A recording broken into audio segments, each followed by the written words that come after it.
벗어버리고 입으라라는 말씀의 제목으로 함께 말씀 나누겠습니다. 벗어버리고 입으라. 우리들의 신앙의 자신의 모습들을 한번 살펴볼까요? 아마 분명 우리의 인생 가운데 예수를 만나기 전과 후 우리 인생의 그 BC와 AD가 분명히 나뉘어져 있다라고 저는 믿습니다. 모태신앙으로 태어났든 예수님을 믿은 지가 오래되었든 간에 분명히 내가 전 인격적으로 예수님을 만나고 내 삶이 변화되어 새로운 사람의 거듭남의 것들을 체험한 순간, 그때가 분명히 있을 거라 저는 믿습니다. 한번 가만히 고민해 보십시오. 여러분들의 인생의 BC와 AD 사이, 그때가 언제입니까? 그런데 예수님을 만났고 예수님을 믿는다 하여서 그 삶 안에 이전과 다른 변화가 없으면 아무것도 아닙니다. 헛것입니다.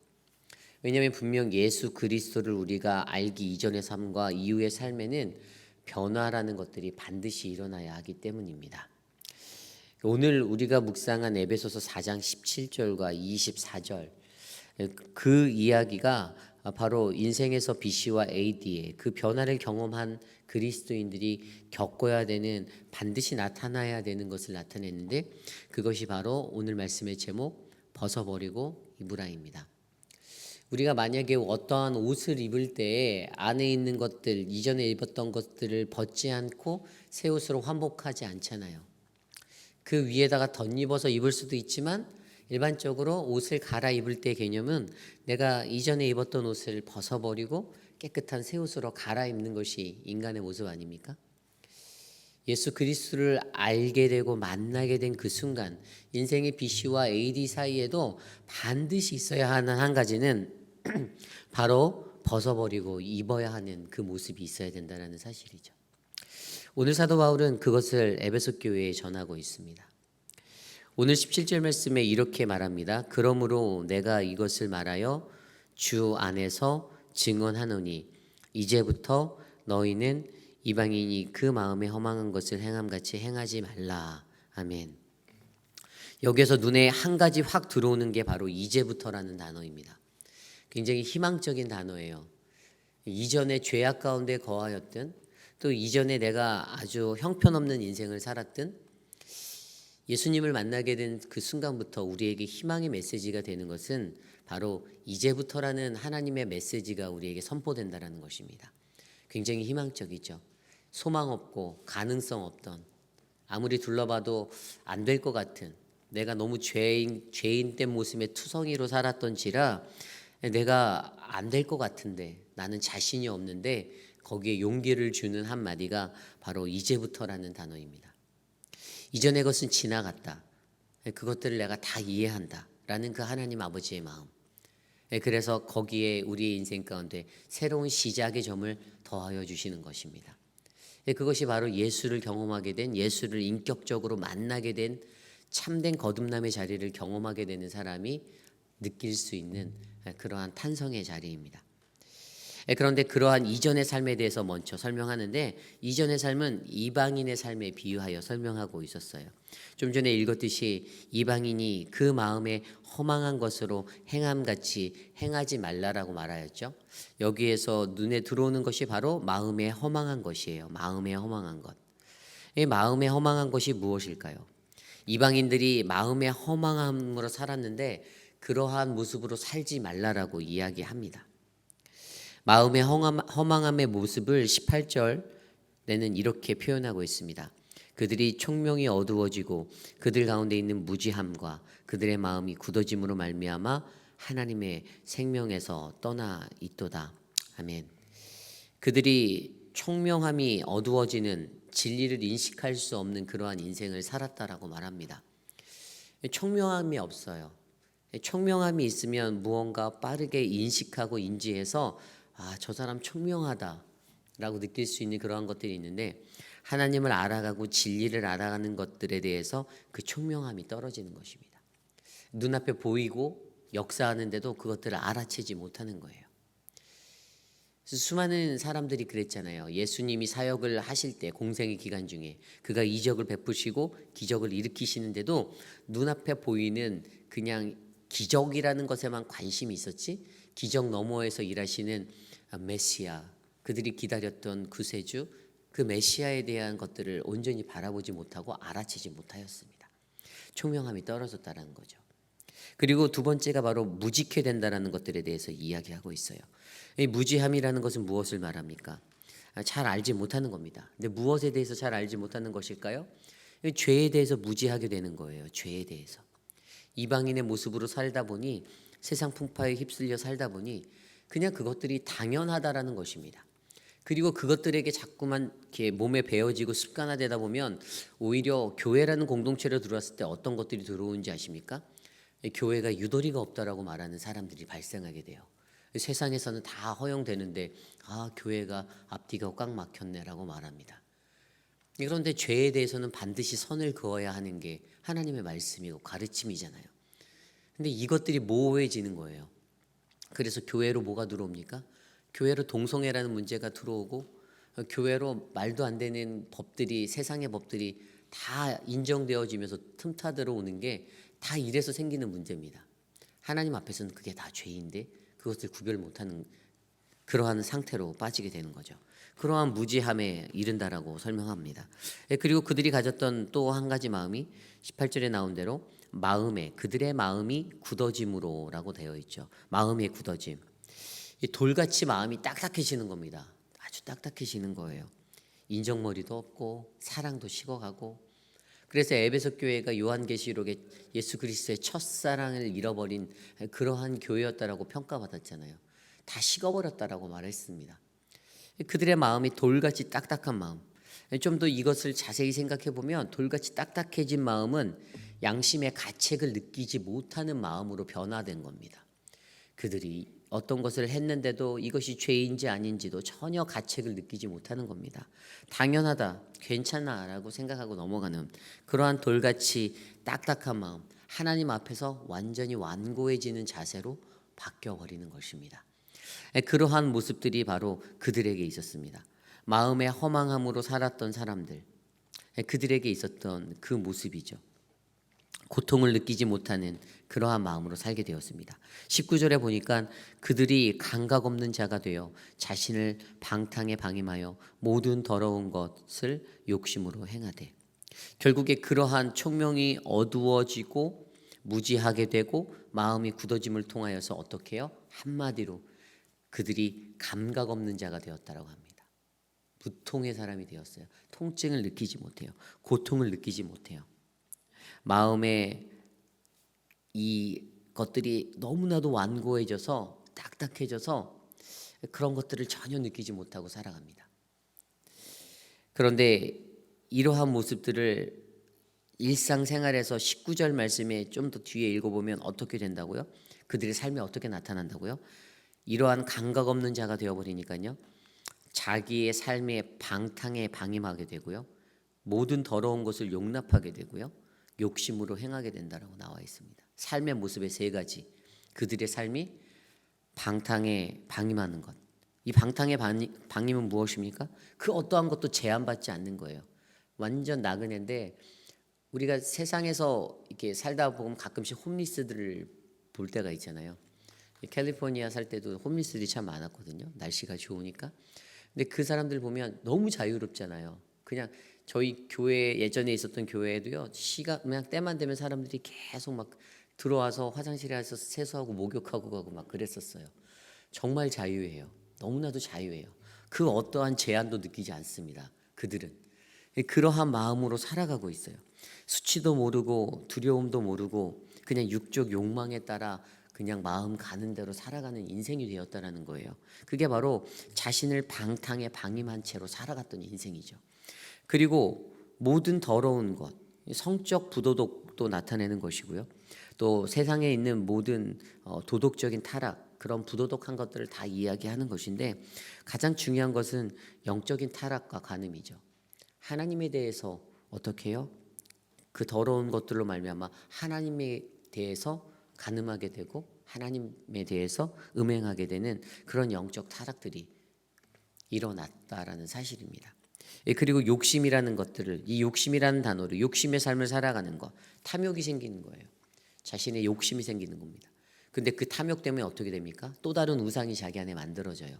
그래서 또 다른 우상 숭배의 길을 걸어가게 되는, 세상의 물질, 내가 좋아하는 것, 그런 것들 하나하나 때문에 하나님이 세컨드가 되는 거고 멀어지는 겁니다.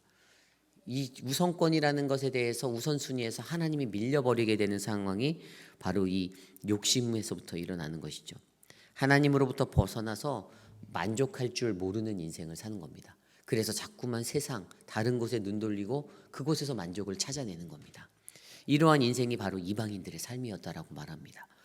이러한 이방인들의 삶을 설명하고 바울이 이제 옛사람과 새사람에 대해서 설명하며 그것들을 벗어버리고 새사람을 입으라고 말씀하고 있습니다. 그것이 바로 20절 이후의 말씀입니다. 오직 너희는 그리스도를 그같이 배우지 아니하였느니라. 진리가 예수 안에 있는 것 같이 너희가 참으로 그에게서 듣고 또한 그 안에서 가르침을 받았을진데. 아멘. 여러분들은 이 배움이라는 것은요, 인생에 있어서 끊임없는 거잖아요. 근데 여러분들은 과연 누구를 통해서 많은 것들을 배웠습니까? 학교에서 선생님을 통해서, 아니면 가정에서 부모님을 통해서? 그런데 가장 중요한 것은 우리에게 가장 최고의 교사 되시는 분은 바로 예수 그리스도라는 사실이죠. 우리는 그리스도를 통해서 많은 것들을 배웁니다. 그분의 말씀을 통해서 내 삶을 조명하고 삶의 지혜를 얻고 어떻게 이 세상 가운데서 우리가 살아가야 하는지를 배우고 있습니다. 그래서 참된 진리가 바로 예수 안에 있는데 자꾸만 이 참된 진리를 보지 못하고 인간들은 세상적인 것들, 지식, 학습되어지는 수많은 것들, 이론적인 것들, 그러한 가치관들을 가지고 내 삶의 중심에 놓고 내 삶을 이끌려고 한다라는 것이 문제라는 것이죠. 그래서 그분을 통해서 많이 듣고 배웠음에도 불구하고 어떻게 해요? 22절에 보니까 너희는 유혹의 욕심을 따라 썩어져가는 구습을 따르는 옛사람을 벗어버리고, 그들이 자꾸만 그 진리가 있음에도 불구하고 유혹의 욕심을 따라서 세상 것들대로 살았다라는 것입니다. 그리고 이것에 반대하여 어떻게 하라라고 바울이 권면합니까? 23절 24절에 오직 너희는 심령이 새롭게 되어 하나님을 따라 의와 진리의 거룩함으로 지으심을 받은 새 사람을 입으라. 새 사람을 입으라라고 그렇게 권면하고 있어요. 옛 사람의 구습을 벗어버리고 그리고 새 사람을 입는 것. 근데 가장 중요한 것은 가장 먼저 벗어버려야 하는 게 중요한 겁니다. 벗어버리지 않고 입으면 아무 소용 없습니다. 근데 대부분의 사람들이 벗지 않고 입어요. 정말로 많이 그렇습니다. 대부분의 많은 신자들이 벗지 않고 입습니다. 그리고 신앙인으로 살아갑니다. 그래서 어떻게 됩니까?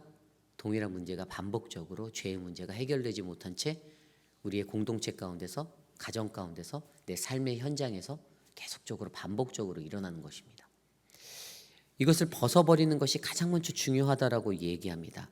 육적으로 가졌던 생각들, 앞서 말한 마음의 허망으로 살았던 이방인된 모습들, 자신의 방탕에 방임하고 더러운 것을 쫓고 욕심을 행하여 살았던 그 모습들을 벗어버리지 못한 채로 자꾸만 새 옷을 입으니까 내 안에서 이것들이 온전한 하나님의 것들로 나타나지 못한다는 것입니다. 그런데 가장 중요한 것은 23절에 심령이 새롭게 되는 거예요. 심령이 새롭게 되는 거. 우리의 마음의 영이 새롭게 되는 것이 중요하다라고 말합니다. 그런데 이 마음의 영이 어떻게 새롭게 됩니까? 고린도후서 4장 16절에 보면요, 우리의 속사람은 날마다 새로워져야 한다라고 바울은 권면합니다. 매일의 순간마다 우리의 속사람의 영이 새롭게 되어져야 하는 거예요. 이것은 하나님의 말씀을 비추고 내가 하나님 앞에 엎드려 기도함으로 매 순간마다 깨달아야 하는 것입니다.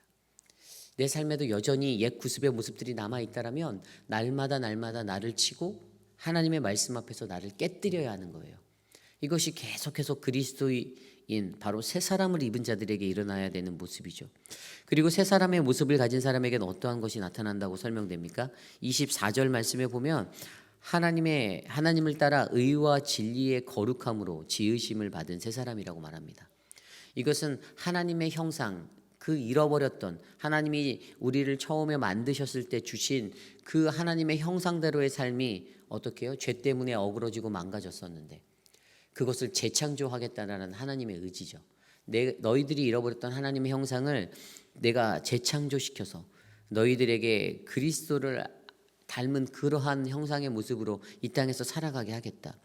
그렇게 새롭게 지음받게 하겠다라는 것을 나타냅니다. 그런데 그들에게는 반드시 하나님의 의와 진리의 거룩함이 나타나야 한다라고 말합니다. 결국에 내가 새 사람을 입었다라는 확실한 증거 한 가지는 바로 하나님의 의가 나타나고 그분의 그 진리의 거룩함이 내 안에 드러날 때에 우리는 저 사람은 진짜 새 사람 입은 사람이구나라고 확신할 수 있는 겁니다. 결국에 나의 모습을 돌아보십시오. 나는 하나님 앞에 옛사람은 벗어버리고 새 사람을 완전히 입은 사람인가? 그것을 점검하는 키워드는 바로 나를 통해 하나님의 의가 나타나는가? 그리고 그분의 진리의 거룩함이 담겨 있는가? 이것을 보면 반드시 나타납니다. 여전히 하나님의 의가 아닌 세상의 의, 세상의 법을 가지고 들어와서 교회에서 말하거나 공동체에서 말하거나 선포한다라면 그 사람은 아직도 가야 할 길이 먼 옛 옷을 아직 다 벗어내지 못한 사람입니다. 그리고 여전히 내 안에서 하나님의 진리의 거룩함이 드러나지 않냐고 내 언행이나 말이나 이런 거에서 툭툭 던져지는 뭐 하나님이 나를 지은 대로 만드셨는데 내가 이대로 사는 게 좋아요. 그렇지 않아요.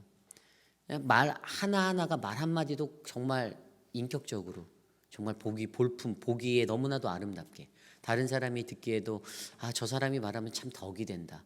아름답다. 이렇게 흘러가는 모습이 진짜 새 사람의 모습이지 그냥 감정 치는 대로 나는 원래 말 이렇게 툭툭 던지는 데라고 말하는 사람들 있잖아요. 아직도 멀었다라는 겁니다. 그럼 그 사람은 새 사람이 아닌 거예요. 그냥 여전히 옛사람의 옷 안에 입은 채로 그렇게 살아가는 사람이라는 겁니다. 저도 예전에 제가 정확히 느끼거든요. 예전에 예수 믿기 이전에는 말이 얼마나 거칠었는지 이렇게 생긴 거 보면은 이렇게 욕도 안 하고 그렇게 생겼나요? 아니죠. 그런데 진짜 중학교 때 생활을 돌아보면요. 중학교 때 정말 욕을 너무 많이 했던 것 같아요. 거의 어떤 센텐스를 말하면 거의 한 80%는 그 중학교 때 아이들이 많이 그러잖아요. 그때 한창 그런 거. 그리고 그렇게 살아야 되게 멋있는 인생이다라고 생각들을 많이 했어요. 아이들하고 막 몰려다니면서. 근데 예수를 정말 인격적으로 만난 이후에는 그게 너무 창피한 거예요. 그게 느껴졌어요. 내가 그렇게 말하면 안 되는구나. 그냥 세상적인 사람들로 툭툭 뱉고 살았던 것들이 그렇게 나가면 안 되는구나라는 것들을 깨닫게 되었습니다. 이 옛사람과 새사람에 대한 명확한 구분은 반드시 변화가 있어야 된다는 것입니다. 변화되지 않고서는 그것을 가졌다라고 우리가 선포할 수가 없습니다. 이것이 중요합니다. 그래서 오늘 사도 바울이 그렇게 권면하고 에베소 교회 성도들에게 권면하는 것은 너희 안에 가지고 있었던 이방인의 삶들 쫓지 말고 그냥 세상적인 것들 이전에 행했던 그 모든 행실과 성격과 태도와 그 모든 것들 육체적인 모든 것들을 벗어버리는 게 뭐죠? 떠나는 거잖아요. 떠나버리고 그리고 새 사람 하나님의 형상으로 재창조된 그 행실과 성격과 태도 너희들의 새로운 인격으로 주신 그리스도를 만나서 너희 안에 변화로 일어난 그러한 형상으로 너희가 새 사람을 입어라 라고 말씀해 주는 겁니다. 저는 오늘 이 자리에 계신 저와 여러분들이 그러한 믿음의 사람들이 되기를 원합니다. 초대교회가 왜 강력한 부흥의 역사를 일으켰는지 아십니까? 그들에게는 자신들이 예수 그리스도를 향한 그의 죽으심과 부활하심의 믿음을 가진 공동체로 살았고요. 또 예수 그리스도가 모든 것들의 표준이 되어져 있었습니다. 그래서 사도행전 2장 42절 이후에 나와 있듯이 뭐라고 나와 있죠? 그들이 함께 모여서 서로 통용하였던 것, 기도하는 것에 전념하고 말씀을 읽는 것, 그리고 그들이 서로의 것들을 나누어 사용했던 그러한 초대교회 부흥의 역사가 그들이 이전의 상황 가운데서는 일어날 수 없었던 역사였다는 것이죠. 그들에게 성령이 임하였을 때, 그들에게 새 사람을 입는 그 은혜의 역사가 일어났을 때 예수 믿기 이전과 이후의 삶은 반드시 변화된 새로운 삶으로 드러났다라는 것입니다. 그리고 그들의 삶 가운데 늘 그리스도를 본받아 내가 어떻게 살아가야 할고 이러한 고민들이 날마다 있었다라는 거죠. 날마다 속사람이 새롭게 되기 위해서 그들 안에 성령을 부어달라고 이 성령님이 나를 떠나지 말아달라고 간구하며 나아갔던 인생. 그래서 성령의 시대를 살았던 그들의 삶이 어떻게 해요? 초대교회라는 가장 멋진 그 롤모델적인 교회가 되었었다라는 것이 바로 우리들에게 주시는 하나님의 은혜 아닙니까? 저는 우리 회의빌 한인장로교회도 그 초대교회의 영성이 다시 흘러 넘치는 교회가 되기를 소망합니다. 우리 안에서 그 기쁨의 역사가 일어나는 아름다운 공동체가 세워지기를 간절히 소망합니다. 우리가 하는 것이 아니죠.